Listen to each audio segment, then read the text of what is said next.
Yan, sa ganitong mga kahoy-kahoy daw po pala, nakakakuha ng tenga ng daga. Ganun po. Ano naman po yan? Mushroom. Ginagataan. Ibang klaseng mushroom. Opo, ang galing.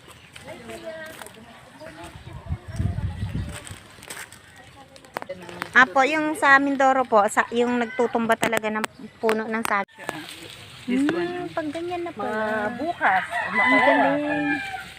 Ito kahit parang basura. Lalaki. Hindi naman talaga siya sa basura. Opo, sa kahoy naman po, malinis po yung kahoy. Talaga namang pagpapala talaga sa atin yan ng Diyos. Pwede pala yun.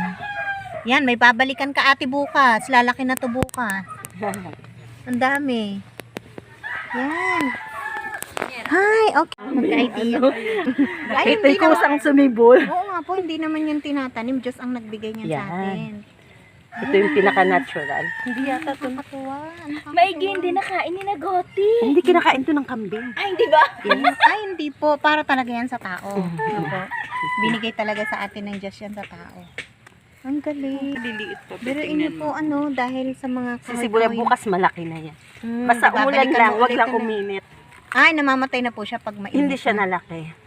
Okay po. Tsaka parang dry po yung kanyang hindi siya makapal like dito. Opo.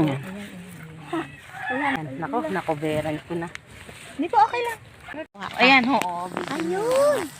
Ayan. Na-amaze ako. Ayan Kasi pala. lang konti na siya. Ayun, yun pala yung tengang daga na mushroom. Ang dami pala. Pwede pala natin.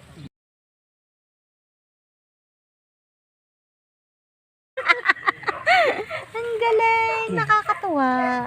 Salamat po ng marami ha.